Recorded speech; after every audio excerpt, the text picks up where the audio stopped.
네, 증권주 포함 금융주 점검해 보도록 합니다. 애널리스트 코너고요. 깊이 있는 분석입니다. 대신증권 리서치 센터 은행 증권 보험 애널리스트 박희진 연구원 자리했습니다. 어서 오십시오. 안녕하세요. 네. 지금 시세 보니까 한화투자증권 우선주, 네. SK증권 우선주, 뭐 전체 증권주 우선주가 다 움직이는 건 아니고 네. 일부 이 증권주들은 무슨 연관성 이런 네. 건가요? 곤란한 질문인 거 알고 있습니다. 괜찮습니다. 네. 그러니까 우선주가 오른다는 건 네. 되게 슬픈 얘기인데 이 끝물 아, 보통 이제 투자 끝에서 이제 우선주가 오르는 갈 경향이 게 있는데, 없으면은, 네. 네, 맞습니다. 근데 그렇죠.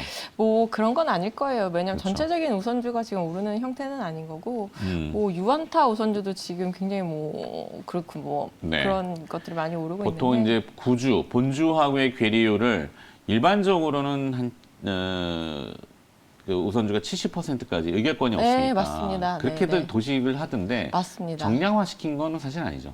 정량화시킨 건 아니고요. 그냥 이제까지 추이를 이제 좀 분석을 한 거고, 보통 이제 우선주가 좀 이제 보통주에 대비해서 이렇게 좀 디스카운트를 받는 건 맞습니다. 본주가 10,000원이면 우선주는 한 7,000원 정도가 네. 적정 가격이다. 네, 이렇게들. 네, 맞습니다. 뭐 하여튼 그런 것도 한번 참고를 해보시면, 그러니까 본주, 구주하고의 괴리율. 네.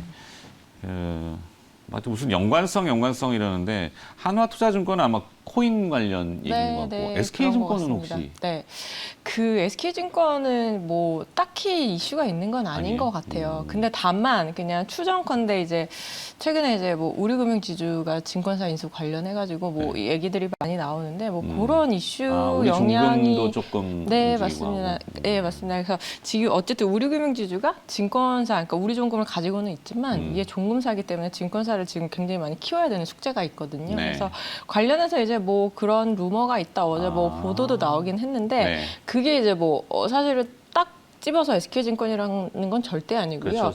이런 이슈가 있을 때마다 항상 물망에 오르는 이제 증권사들이 몇 개 있습니다. 그래서 네. 뭐 그런 이슈가 크지 않을까라고 저는 좀 판단이 됩니다. 알겠습니다. 더 여쭤보면 곤란하실 것 같아요. 애널리스트한테 여쭤볼 질문은 사실 아니죠. 시장 풍문 얘기인데. 풍문 얘기 하나 더 해야 되면 유화증권 네. 윤경립 대표는 파평윤 씨라고 하더라고요. 네. TMI. 네. 알겠습니다. 네, 유화증권의 윤경립 대표는 파평윤 씨. 네. 뭐 그건 알아서 들으시면 되고. 네. 그러면 원래 질문을 가야죠. 국내 주식 거래 계좌가 사상 최대 4천만 개가 돌파가 됐어요. 네. 증권주의 1분기 실적은 좀 기대를 해봐도 될런지. 네. 지난해는 그 손실 대손 상각 이슈들이 많아가지고. 네, 트레이딩 쪽에서 손실이 많이 그렇죠. 났었죠. 네. 네. 올해는 좀 어떨 것 같습니까? 올해 출발부터 굉장히 좀 상쾌한 시작을 할 수 있을 것 같습니다. 네. 왜냐하면 아까도 말씀하셨지만 뭐 거래 계좌도 장난 아니고 뭐 네. 일평균 거래 대금도 지금 계속 사상 최대를 경신을 하고 있거든요. 그러게요. 올해 1분기 이제 일평균 거래 대금이 33.3조 원을 찍었습니다. 지난 3분기부터 그냥 지속적으로 오르고 있다고 보시면 되고, 사실 저희가 지금 매 분기마다 태어나서 처음 보는 숫자를 계속 보고 있는 거죠. 그래서 네. 1분기 뭐 증권사들 일단 브로커리지 쪽이 너무 좋고요. 두 번째는 아까도 이제 언급하셨지만 작년 1분기에 잘 생각해 보시면 이제 그때 코로나 사태 터지면서 증권사들이 ELS 마진콜이 들어왔었습니다. 그렇죠. 그리고 뭐 ELS 가격 폭락하고 전체 지수 폭락하고 이러면서 뭐 전체 증권 업계에서 마진콜이 한 5조 원 정도 들어왔다는 얘기가 나돌 정도로 네. 이제 그때 충격이 굉장히 심했었어요. 그래서 그때 이제 트레이딩 쪽에서 증권사들이 손실을 굉장히 많이 입었는데 이게 어쨌든 올해 1분기 들어오면서 좀 정상화되는 기조입니다. 그래서 지금 사실 작년 1분기랑 비교했을 때는 이 기조 효과가 엄청나게 커요. 근데 뭐 그거를 차치하고서라도 지금 증권사들 뭐 대형사 기준으로 분기에 뭐 2,500억에서 3,000억 정도의 이제 순이익은 시현이 충분할 것으로 보고 있습니다. 네. 증권사는 비트코인 중개를 법적으로는 지금 못하게 돼 있진 않죠. 비트코인 중개 안 되죠. 안 되나요? 네, 왜냐하면 그러니까 제가 알기로는 이게 비트코인이라는 게 네. 적법한 투자 자산으로 일단 인정을 받아야 됩니다. 그리고 이제 증권사들이 팔 수 있는 상품들이 이제 이제 뭐 예탁원이라든지 이런 데 조금 등록이 된 네. 적법한 상품들을 팔 수 있기 때문에 아직까지는 네, 안 되죠. 네. 그러네요. 혹시나 뭐 그걸 추진하고 있는 증권사가 있나 싶어가지고. 네. 네. 자, 근데 이제 또 하나는 아키커스 캐피탈이라고 하는 해외에서 이제 헤지펀드 사태가 좀 얼마 전에 있었고 네. 국내는 유사하다고 해야 될지 모르겠지만 레버리지를 이제 주는 그 계좌들 중에 독특하게 CFD 계좌들. 네, 그렇습니다. 근데 이제 뭔가 좀 아이고 죄송합니다. 속보가 나와서 네, 코로나 확진자 수가 700명대 나왔네요. 네. 91일 만에 최다라고 하는데 좀 줄질 않아요. 그죠? 네, 그러게요. 700명. 많이 나왔어요. 이거하고 증권주는 별 관계가 없죠. 네. 네, 비대면이니까 좀 크게 관계는 없습니다. 네, 오히려 뭐 참 아이러니하긴 합니다만 이게 이 방역이 강화되면은 계속 전자거래, MTS 거래들 더 많이 하시. 맞아요. 네. 사실은 MTS 거래가 수수료율이 많이 낮죠. 낮아요? 네, 많이 낮죠. 그리고 이제 MTS 거래 계좌 같은 경우에는 수수료 무료인데도 상당히 많습니다. 네. 최근에. 그래서 비대면 거래 계좌가 늘어나면 늘어날수록 이제 증권사의 수수료율은 좀 하락하는 그런 것들이 있고 사실 뭐 코로나가 증권사랑 크게 연관이 없다고는 말씀드렸지만 네.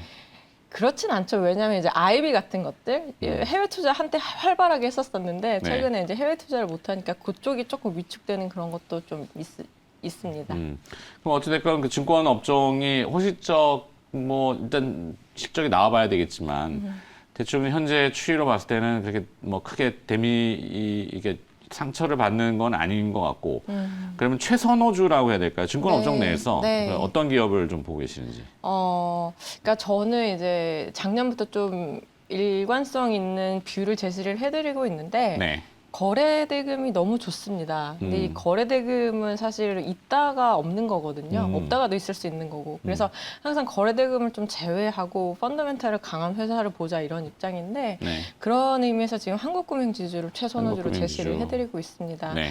뭐 한국금융지주 뭐 못하는 게 없는 회사죠. 대형사하고 자본이 뭐 5조 원에 육박을 하는데도 ROE가 14%씩 나오는 자본 효율성이 가장 좋은 대형사입니다. 자기 자본 이익률이 네. 14%. 네, 맞습니다. 사실 국내 증권사 중에서 자기 자본 이익률이 최고인 회사는 키움증권이거든요. 네. 키움증권이 뭐 20% 정도의 ROE를 시현을 하는데 5조 원의 자본을 가지고 14%의 ROE를 시현하기는 사실 쉽지는 않습니다. 그러면서 굉장히 각광을 받을 만하고 그리고 뭐 이제 거래대금을 차치하고 사실 한국금융지주는 거래대금 그 의존도가 가장 낮은 회사 중에 하나입니다. 그런 네. 면에서도 이제 사실 저희가 이제 요번에 지수 전망을 하면서 좀 의미 있는 일을 해봤는데 예전에 피크 시점의 증권사 ROE랑 이제 현재 시점 그리고 그때 밸류에이션을 좀 비교하는 작업을 해봤었는데요. 네. 그때랑 ROE는 크게 차이가 없는데 지금 밸류에이션이 거의 뭐 40%, 50% 가까이 하락한 상황입니다. 그래서 뭐 증권주 지금 전혀 비싼 가격 아니고요. 그런 면에서 이제 펀더멘탈이 좀 튼튼하고 밸류에이션도 굉장히 낮은 한국금융지주 같은 회사들 지금 추천을 드리고 있습니다. 네. 금리 연동성이 증권사도 좀 있을까요? 있죠. 시장 큽니다. 사실은 금리가, 네. 올라가면 네. 네, 채권에서 평가 손실이 발생하기 때문에 네. 보통 대형사 기준으로 채권을 한 20에서 25조 정도 들고 있거든요. 그래서 아까도 이제 실적 말씀을 드리면서 말씀을 좀 드리려고 했던 부분이 사실 3월에 금리 변동성이 엄청나게 커졌습니다. 그렇죠. 네, 그러면서 이제 증권사들이 이거 채권에서 손실 나는 거 아니야 이런 우려가 굉장히 컸었어요. 네. 근데 어저께 잘 살펴보시면 증권주가 굉장히 좋았습니다. 그렇죠. 그 이유는 뭐냐면 의외로 채권 쪽에서 이익이 괜찮은 거예요. 그러니까 3월에 변동성이 커져서 이익이 감소한 건 맞지만 이미 1, 2월에 벌어놓은 게 어쨌든 있고 3월에 이제 그게 막 이렇게 기스를 줄 만한 수준이 네. 아니기 때문에 우려가 좀 있었지만 그게 해소되는 과정에서 증권주가 좀 한번 랠리를 했다 이렇게 보시면 될 것 같습니다. 네. 그 신용 공여해줄 때 신용대출 금리 높잖아요. 네. 어디선가 네, 네. 보존을 하니까. 네. 그러니까 이제 미수 신용 뭐 이런 것들을 생각 없이 하시는 분들도 있잖아요. 주린이 네, 분들은. 네. 근데 이자율이 이렇게 만만치는 않기 때문에 잘 꼼꼼히 따져보시고 신중하게 좀 하십사. 네. 증권사가 싫어하시겠다. 네. 은행업종 금리 모멘텀, 네. 시장 모멘텀 네. 이어지나? 이렇게 써놓으셨는데 이것도 한번 접근해 봐야 될 것 같은데 어떻게 네, 네. 풀어보죠?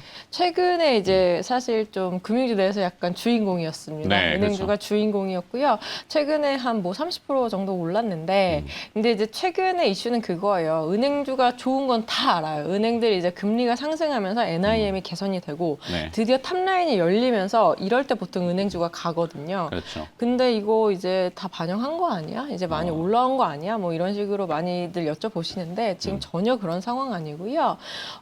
지금 코로나 시절 대비해가지고는 아직 한 70% 정도 복구가 된 상황입니다. 그래서 아직도 은행주는 그렇게 뭐 그러니까 지금 그렇게 과도한 평가를 받을 수준은 아니고 오히려 네. 아직도 이렇게 올랐는데 PBR이 0.4배가 안 돼요. 그래서 네.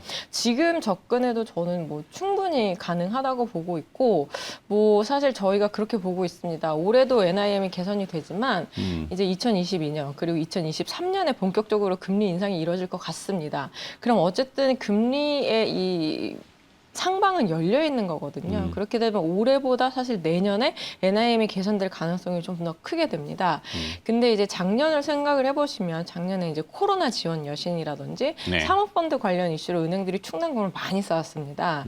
근데 이제 이 사모펀드 이슈도 거의 뭐 마무리 국면이고 그리고 사실 코로나 지원 여신도 이제 그렇게 뭐 잔고가 많이 늘어나는 상태 아니거든요. 그러니까 탑라인은 열리는데 비용이 개선되고 있습니다. 보통 이렇게 되면서 매크로 환경이 우호적으로 싹 바뀔 때 은행주가 쭉 랠리를 이어가는데 그래서 아직까지도 저희는 또 충분히 상승 여력이 있다고 좀 그렇게 보고 있습니다. 네.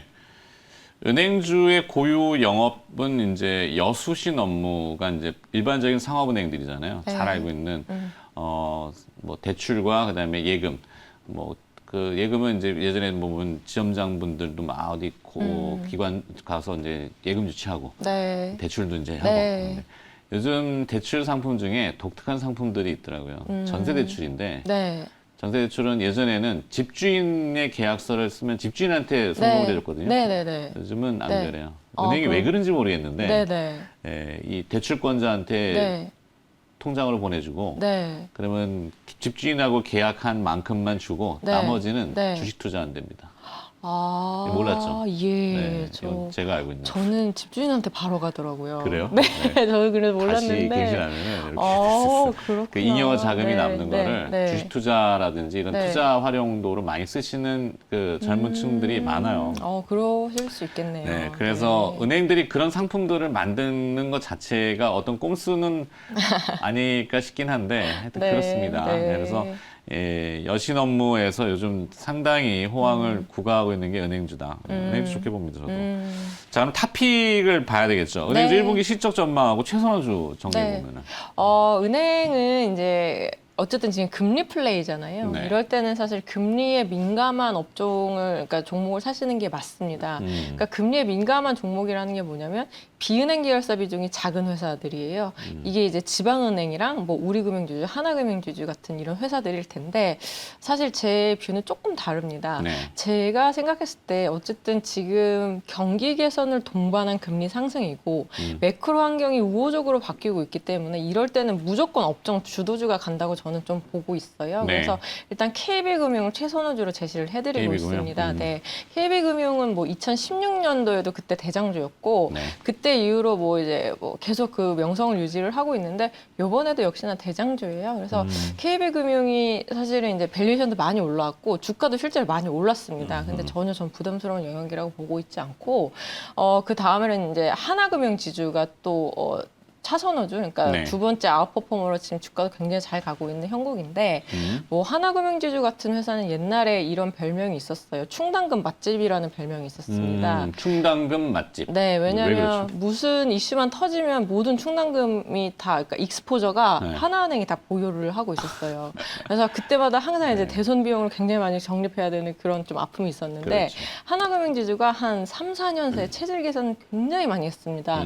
그러면서 이제 굉장히 우수 여신들 보유 비중도 굉장히 높고 그러면서 펀더멘탈이 같이 올라오면서 이제 사실 분기당 한 7천억씩의 이익을 낼 수 있는 회사인데 밸류에이션은 아직도 뭐 그때를 잊지는 못하는 것 같아요. 그래서 아직까지도 프리미엄을 받지는 못하고 있어서 그런 면에서 이제 하나금융 지주를 좀 추천을 드리고 있습니다. 네. 자, 하여튼 KB금융하고 하나금융지주 좋았고 네. 이제 내친 김에 그러면은 보험사까지 가봅시다. 네. 보험사는 1년 만에 순이익이 반등하는데 성공했다고요. 상승세가 좀 지속될지. 네. 그리고 또 이 큰 기술 기업들의 보험 진출이 네. 또 철기에 들어갔다고요. 이건 네, 어떤 네. 내용이죠? 이제 카카오가 어. 아마 이제 보험업 진출을 할 것 같습니다. 아, 그래요? 보험업 인가를 받을 것 같고요. 이제 시작은 카카오겠지만 사실 뭐 보맵이라든지 여러 이제 스타트업 기업 수준에서 이제 보험 상품들을 취급하는 이제 이런 회사들이 많아지는데 이게 이제 좀 위기가 될 것이냐 기회가 될 것이냐 요새 좀 이런 이슈가 있습니다. 네. 네, 그거 관련해서 이제 빅테크 기업들이 보험업 진출을 하는 거 관련해서 조금 부연 설명을 해드리자면 분명히 위협은 될 거는 같아요. 왜냐하면 굉장히 직관적이고 편리한 상품을 굉장히 우수한 플랫폼에서 팔게 된다면 이게 뭐 안 팔리라는 보장이 전혀 없거든요. 근데 보험사들이 지금 힘든 이유가 뭐냐면 상품 판매가 예전 같지 않기 때문입니다. 네. 근데 뭐 이런 기업들이 그렇게 와서 한번 판을 흔들어 놓는다면 사실 보험업계의 위기가 될 수는 있을 것 같습니다. 근데 이제 보험 상품이라는 게 생각보다 좀 복잡한 상품이 많아요. 그래서 그렇죠. 이제 비대면으로 팔 수 있는 보험 상품이 좀 한계가 있는 건 있는데 네. 빅테크 기업들이 이걸 진짜 잘 극복을 해서 복잡한데도 직관적이고 쉽게 설명해주고 뭐 그런 식으로 이제 상품을 출시를 한다면 또 만기 막 듀레이션, 네. 뭐 만기 일치, 뭐 브리치 이거 맞추느라고 네. 그 구조화 상품들 엄청나게 이렇게 뒤집고 네, 꼬아놨잖아요. 네, 네, 네. 우리 알기 어렵다니까. 네, 네. 그쵸. 증권사들. 지배구조. 예, 맞습니다. 대기업들 보면 지배구조 하려고 이제 막 그물망으로 지주 다 세우고 뭐 여기로 갔다가 일로 쿠션 쳐서 일로 가고 나중에 그림 그리다 보면 진짜 이 속이 거북해요. 네. 그쵸. 네. 그러니까 어쨌든 이제 소비자로 하여금 이해하기 쉬운 상품을 파는 게 관건이에요. 그렇죠. 그거를 잘 해낼 수만 있다면 국내 이제 원수보험사들이 조금 위기는 될 것 같습니다. 네. 근데 이제, 어찌됐건 네. 소비자 입장에서는 합리적인 보험료를 그럼요. 통해 갖고 그럼요. 선택의 맞습니다. 영역이 넓어지는 네. 그런 것들을 원하잖아요. 네, 그래서 이제 맞습니다. 빅테크 기업들이 아마 그런 시장을 틈새를 노리는 것 같은데 기존 보험사들이 좀 위기의식이 있긴 하겠네요. 그죠? 그렇죠. 아무래도 연구도 많이 하고 음. 사실 삼성화재도 원래 카카오랑 합작을 하려고 했다가 그렇죠. 이제 좀 무산된 경험이 있었습니다. 그래서 어. 거기에 대해서는 이제 보험사들도 충분히 인지는 하고 있습니다. 네. 자, 그래서 결론 또 정리하자면 보험주 내에서는 뭐 선호 기업 그러니까 있을까요? 네, 손보, 생보가 이렇게 나눠져 있는데 네. 최근에 이런 금리 상황 이런 데는 사실 생보가 유리하죠. 근데 이제 생보는 막 이렇게 금리가 인상되는데 펀더멘탈이 확 좋아지는 그런 이슈는 아니라서 네. 저희는 이건 약간 트레이딩의 영역으로는 남겨놓고 있습니다. 어. 손보는 뭐 자동차 보험 손해를 개선되고 뭐 위험 손해율도 생각보다 나쁘지 않고 그래서 뭐 모멘텀은 나쁘지 않은데 문제는 금융주 내에서 너무 지금 소외를 좀 받고 있어요. 네. 근데 이게 관심이 이슈가 딱히 없군요. 딱히 없죠. 네. 그리고 지금 은행이랑 증권이 생각보다 너무 좋으니까요. 그래서 좀 많이 소외를 받고 있는데 조금 방망이를 배트를 좀 길게 잡아야 되지 않을까. 손보주에 대해서는 아직까지는 조금 보수적인 관점을 유지는 하고 있습니다. 네, 그래서 선택은 사실 좀 모호하다. 네. 탑픽은 오늘 없는 걸로 보험주 쪽은. 네. 그래서 은행 증권주 쪽 해서 증권주는 한국금융지주, 그다음에 은행주는 KB 금융 그리고 네. 하나금융지주 네. 이렇게 정리하면 될 것 같네요. 네, 그렇죠? 맞습니다. 네. 자, 이런 얘기 전에 얘기 또 금융주 얘기 들어봤습니다. 대신증권 리서치센터 은행증권보험 애널리스트 박희진 연구원이 수고를 해주셨습니다. 고맙습니다. 네, 감사합니다.